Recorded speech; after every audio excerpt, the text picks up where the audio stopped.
done your gloves, magyaw-yaw, magtrabaho na ba? So inani, di ba?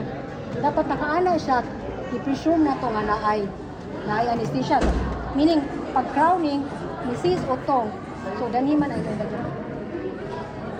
At imo maning, pag anay, na ang ulo dani, naadani. Misis o tong, pag-utong niya, maka. So dapat kani siya, di ba? Kung assign like median man ka, di ba, danhi ka.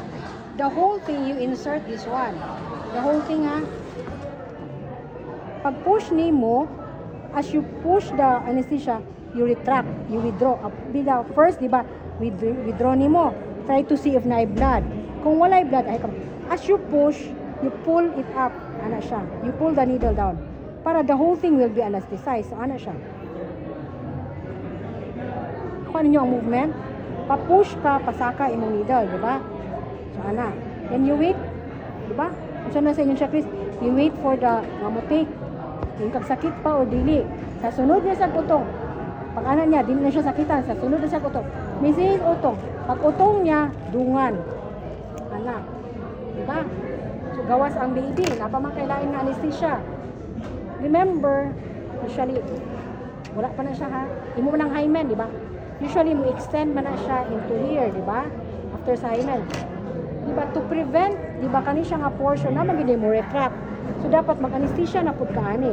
Kani nga portion. Yan na nimo, retract, i-push. Anak siya. Kanina pud ka, retract, then push. Asa pud sa kilid, dani, anak, di ba? Push. Then kanigid siya, dani, kay mo retract, kay remember, usay pag-abot na hindi na kani siya matagaan. Kani siya, imyo yun. Ang purpose ani para musaka pud siya, di ba? Kay mo retract man siya, anak, push. Push, okay, di ba? Inyong angle is here, di ba? Pag remove ninyo, di ba, anak man. Kani ang uterine needle holder ha. Ang Kelly is longer of nipple, so anak siya. Pag kuha ninyo, di ba, anak man siya. Kani siya is unsterile pa ni kani sterile. So naka-gloves na mo kani siya, di ba? Open that one. Dili siya kuptan ang needle. Pangitaon ni needle. So, asa ang needle? Anak man siya. Anak na yan.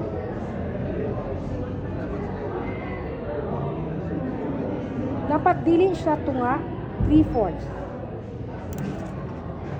So, diba? Anak siya. First stitch is unsa man? Figure of 8. So, figure of 8, ano siya? 1 cm above, diba? Naraman. So, ano siya?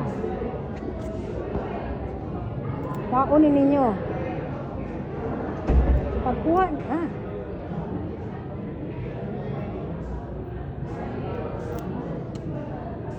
pag-anak, ito mali.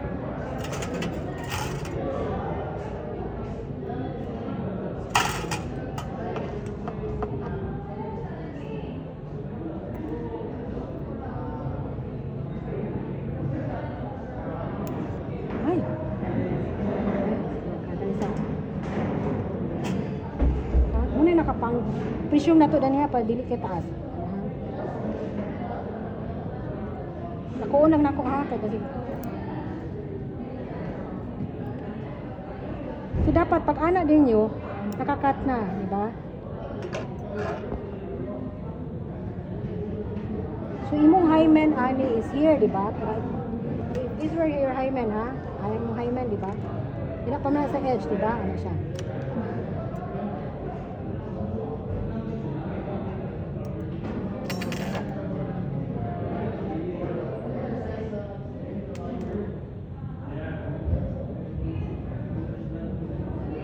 One, two.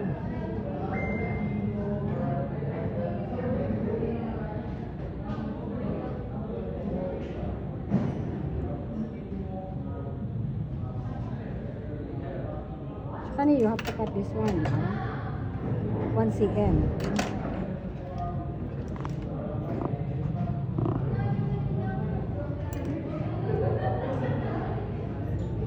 So kung interlock siya, kani siya ipasud. Muna ko yun sa inyo. Isuod niyo siya. Agi, di ba? Pagkuha ninyo danhi, Ana siya. Diretso siya, ana. Ano yung ngipon? Ana, diretso lang. So, di mo mag-handle o middle. So, ana siya.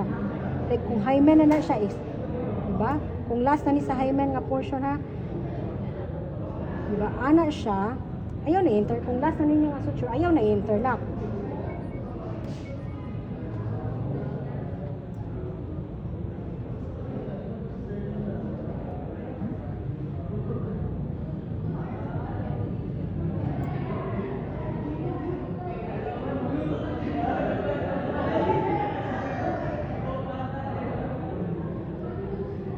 Kani siya ibilin kaning lock, diba?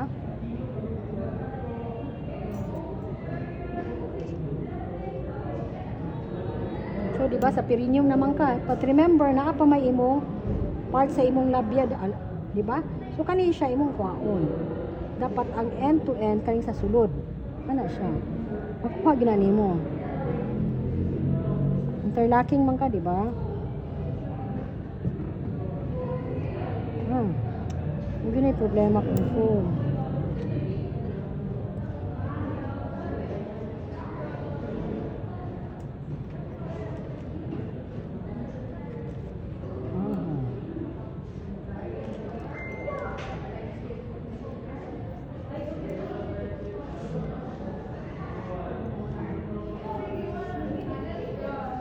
Ano siya? Taasun sa lahat. So like example, usually 2 or 3 stitches naman. So dili dapat taasun ninyo inyong tissue ha. Usually, so kani siya like, kumanan ako, naka 2 or 3 na ko. Diba remember, imong movement ka ganina anak kamanta, diba? Sa silong sa, like kung last na ko, padulong na ko sa subcuticular. Ang imong movement karon, you have to get this angle, diba? Like imong angle kani.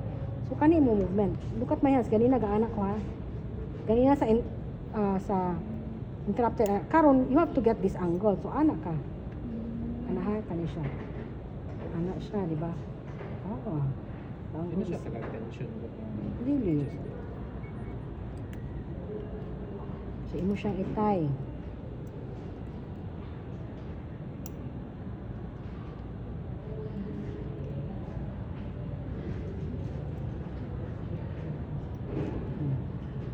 Then, di ba, subcuticular, asa ang siya movement sa inyong hand? Pasaka man ka. Ang imong technique, kung asa ka, kung dani ka muhunong, dapat sa pikas dito. So, ana siya. Di ba, ganina ana? Karon imong ana, una kong ginamention sa inyo. Ana siya, di ba? So, inani siya. Sa lingkod ko. So, ana siya, di ba? So, kana, kung asa, like, mukat man ko. Kung asa ko mo stop, akong dako na nga, dana ko nag-stop ha.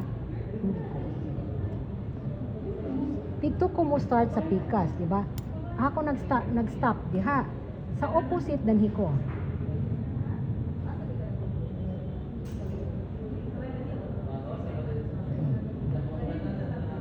Asa ko nag-stop, di ba danha? So opposite din ko start.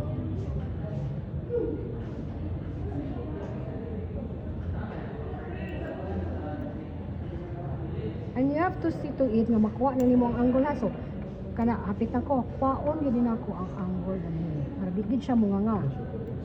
Na siya, di ba? So this one, remember na pa makay mong labian, ayo pa man sa imong kay. Kani siya, iana nimo siya.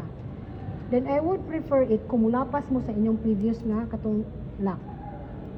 Para dili sakitan yung pasyente, ana siya. Ay ha mo tay. Kay mas dili siya magnisi kay kung makita na niya ang difference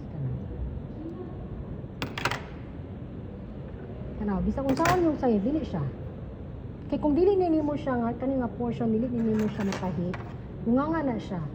So inyong pasyente kung magsig utong-utong munganga na siya. So ina na siya, then you do your rectal. Ina na siya. So remember ang movement ha, sa first ana siya, diba? Ana sa once you get the angle, ana ang movement ha. Pero once pagsugod na mo, ana na dayon.